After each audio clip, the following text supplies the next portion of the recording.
Ash and ruin consume the world as flames devour everything. Through the devastation, a solitary figure strikes a match. A charred survivor drags himself forward, each step agony. His burning gaze locks onto the architect of this hell. The scarred man brandishes his blade, thirsting for vengeance. The gunslinger nods approvingly at his defiance, commanding him to carry word to the demons below. A message carved deep with cold steel. Tell them Sutton marked you for death. Sutton, the lone rider of this wasteland's judgment. His discharge papers, freedom written in ink. The mission, fade into peaceful obscurity. He spurs his horse toward a new frontier life. But death lurks in the shadows, ready to strike. A crossbow bolt screams through the air. It pierces straight through Sutton's heart. The ambusher steps out, weapon trained on him. So much for small-town hospitality.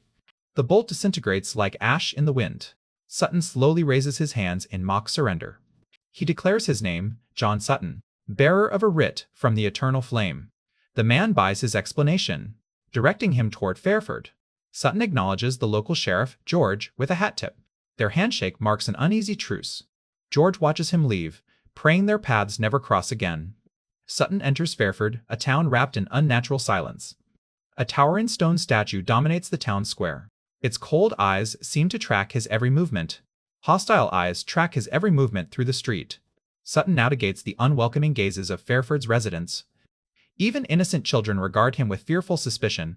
He dismounts at the weathered town land office. The clerk examines his punctured writ with raised eyebrows. Yet the eternal flame's seal commands immediate respect.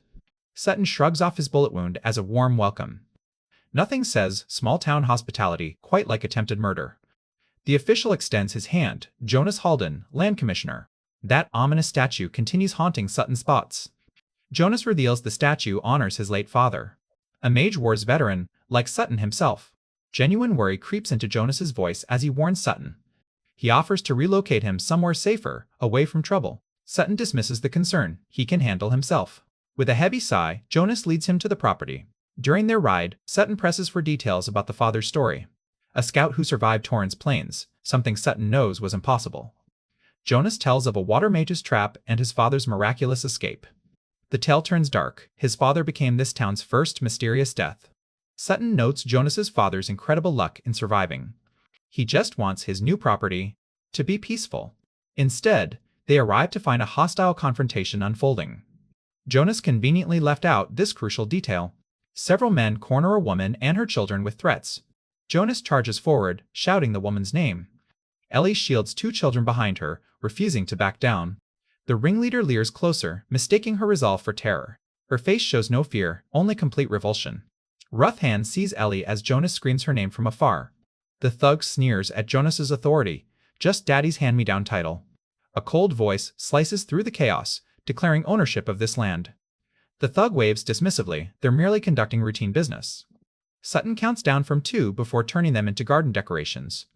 He casually asks Ellie if these gentlemen are causing problems. She stammers a denial, trembling despite her defiant stance. Sutton walks past with a shrug, telling them to carry on. The thugs exchange confused glances at his bizarre response. But something far more dangerous has already captured Sutton's focus. Where exactly are his missing cattle?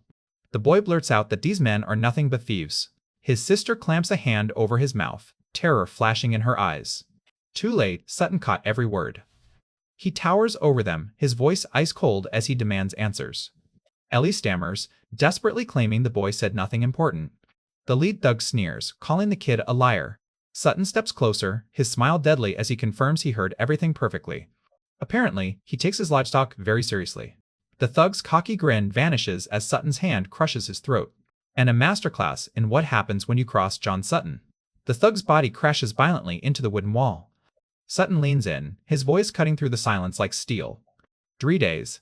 That's all the time he has to return what's stolen. The scene shifts to the quiet aftermath as tensions finally ease. Golden hour light bathes the now peaceful farmhouse. Sutton's voice echoes from inside as Ellie lingers in the doorway with Ben. Young Ben's voice trembles with worry about losing their home. Ellie's gentle touch attempts to calm his racing heart. Her whispered reassurance carries a mother's unwavering love. But Ben remains skeptical, knowing Sutton's military background. Inside, Sutton questions Ellie while casually flipping through pages. She responds, tension thick in her trembling voice. He wonders how squatters ended up on his property unannounced. She reveals the previous owner died unexpectedly. Jonas offered them shelter after the Leperian army razed their hometown. This revelation hits Sutton like a thunderbolt. Sutton's gaze locks onto the dancing candlelight. The flames awaken something buried deep within him, visions of destruction, screams, and a blood-soaked battlefield.